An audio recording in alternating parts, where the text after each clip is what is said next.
Fnaf was originally a singular video game created all the way back in 2014 by a guy named Scott Cawthon. But little did he know at the time that this game would have multiple sequels just a few months later. And eventually, there were books, stuffed animals, action figures, and more, all centered around this specific game series. But the main game that started it all was obviously the first.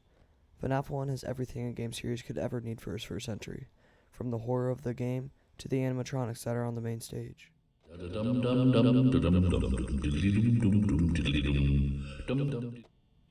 There's nothing really to say about the gameplay in Fnaf 1.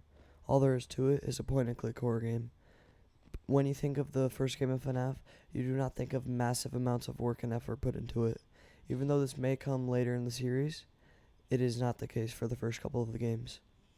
You play the entire game in an office, looking at cameras to see if murderous animatronics are getting closer to kill you, and if they do, you shut a door on either your left or right side. This gets more difficult throughout the game, and after you beat the main 6 nights, there's a custom 7th night. You can choose the difficulty of each animatronic AI, this is being Foxy, Bonnie, Freddy, and Chica.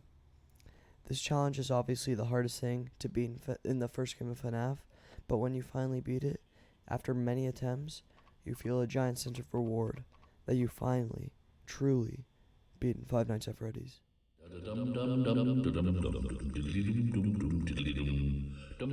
This game delivers in a perfect way for its jump scares.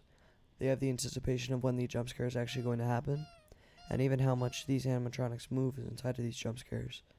There's animatronics that barely move at all in their jump scares, like Foxy, and animatronics that move a ton in their jump scares, like Freddy.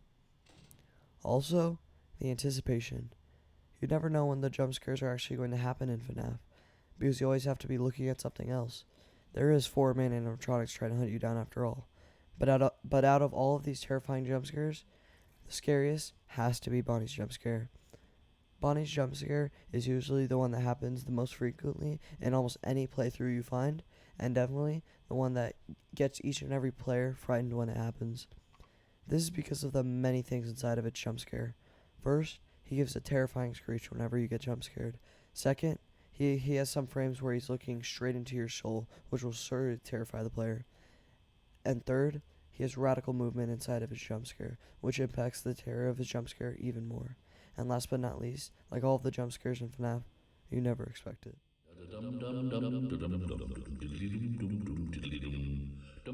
So now, let us look at the animatronics that are in FNAF 1. The main 4 animatronics that are in FNAF 1 are Foxy, Bonnie, Chica, and Freddy, which I think is actually a great squad to have in the first game of FNAF. You have to look at Foxy at all times in Foxy's Cove to see if he's getting closer to you. Bonnie, Chica, and Freddy are also trying to get closer to you from either the left or right hallway. And the last animatronic that every FNAF player knows and loves, Golden Freddy. The glitched animatronic that is not coming closer to you from any hallways, but rather just appears in your office at any time. Overall, these animatronics are amazing characters to have in the game of FNAF. All of them have a great design, and every animatronic is incorporated into the game very well. These animatronics help with making FNAF 1 the amazing game that we all know it is today.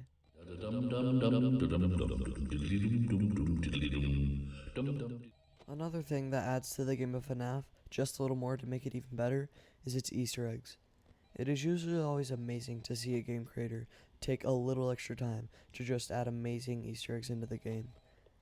This game has many different Easter eggs though, so I'm only going to go over a couple.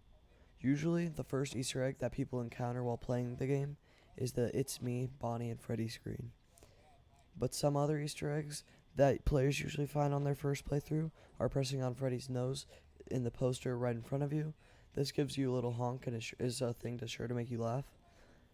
Some other Easter eggs that have a pretty low chance of happening, but will still happen, is the poster near you in the hallway changing to Golden Freddy. When this happens, and you go back to your office, Golden Freddy will appear. The only way to get rid of him is to put your cameras back up immediately, but if you do not get rid of him in time, he will jump scare you and your game will crash immediately. All of the Easter eggs that I have mentioned isn't even how many Easter eggs there actually are, But it is amazing that Scott Cawthon was able to put in the time just to make FNAF 1 even better than it already was.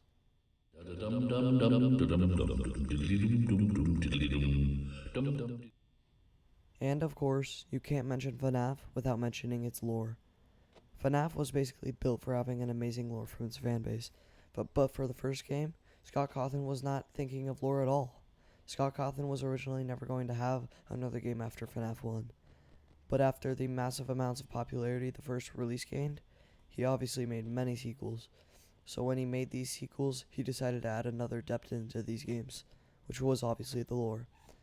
But like I've already said, this started after FNAF 1 was released, so this game does not have any special Easter eggs or anything to lead you in a path of making some sort of lore relevance into making some sort of theory. But even if FNAF 1 doesn't have much lore at all, it was able to pave the way for future games to have the best lore possible, for fans to create their own theories and love the FNAF franchise even more.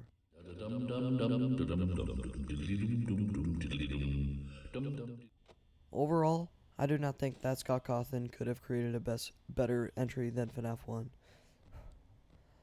Overall, I do not think that Scott Cawthon could have created a better first entry than FNAF 1. Even though FNAF 1 is nothing more than a point-and-click horror game, this game was able to gain popularity in order to become something that nobody would have ever expected.